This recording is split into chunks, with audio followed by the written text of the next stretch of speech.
Hello అందరికీ welcome back to my channel లాస్రీ diaries. ఈరోజు మనం ప్రిపేర్ చేసుకోబోయే కర్రీ వచ్చేసి పుల్ల బెల్లం కర్రీ అనమాట.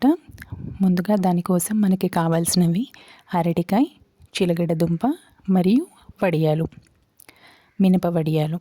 ముందుగా చిలగడ దుంపని మనం పీల్ చేసుకోవాలి, తొక్క తీసేసి ఇలా ఈ విధంగా కట్ చేసుకోవాలి. అరటికాయ కూడా పీల్ చేసుకుని ఇలా చక్రాల్లా కట్ చేసుకోవాలన్నమాట. నెక్స్ట్ వచ్చేసి మినప వడియాలు. మీ అందరికీ కూడా తెలుసు కదా మినప వడియాలు. సో ఈ మూడు అనమాట. నెక్స్ట్ ఇంగ్రీడియంట్ వచ్చేసి 1 కప్ బెల్లం తీసుకోవాలి. ఒకవేళ మీకు ఎక్కువ స్వీట్నెస్ కావాలి అనుకుంటే ఇంకొంచెం బెల్లం ఎక్స్ట్రా కూడా యాడ్ చేసుకోవచ్చు.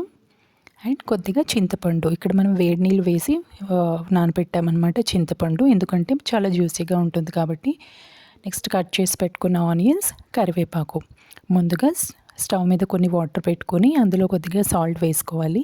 ఇప్పుడు ఆ సాల్ట్ వాటర్లో మనం కట్ చేసి పెట్టుకున్న అరటికాయ మరియు చిలకడ దుంప ముక్కలు ఈ రెండు కూడా వేసి సిమ్లో పెట్టి ఉడికించుకోవాలి.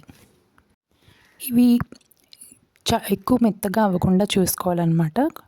కొద్దిసేపు ఉడికాక మనం వీటిని ఆఫ్ చేసేయాలి, ఎందుకంటే మళ్ళీ తర్వాత మనం పోపు పెట్టిన తర్వాత మళ్ళీ వీటిని ఉడికిస్తాం కాబట్టి. పులుపు వేస్తే తొందరగా ఉడకవు కాబట్టి మనం ముందుగా కాస్త ఉడికించి పక్కన పెట్టుకున్నాం. ఇప్పుడు పోపు కోసం అయితే రెడీ చేసుకుందాం. కొద్దిగా ఆయిల్ వేసి ఆవాలు, జీలకర్ర, ఉల్లిపాయలు, కరివేపాకు వేసిన తర్వాత బాగా ఫ్రై చేసుకోవాలి ఆనియన్స్. ఇందులోనే కొద్దిగా అల్లం వెల్లుల్లి పేస్ట్ కూడా యాడ్ చేసుకోవాలి.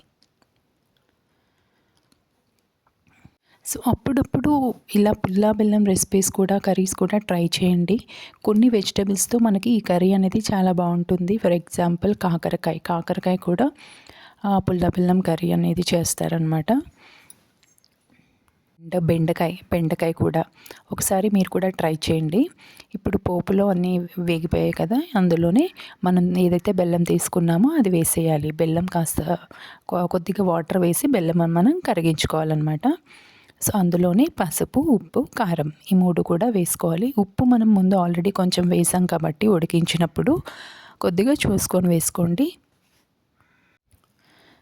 సో ఈ బెల్లం అనేది మొత్తం కరిగిపోయింది కాబట్టి ఏవైతే మనం ముక్కలు ఉడికించి పక్కన పెట్టుకున్నామో అవి ఇప్పుడు ఇందులో వేసేసేయాలి. అండ్ ఫైనల్గా వడియాలు కూడా ఇవన్నీ వేసి ఒకసారి మిక్స్ చేసుకున్న తర్వాత తగినన్ని నీళ్ళు వేసి ఉడికించుకోవాలి.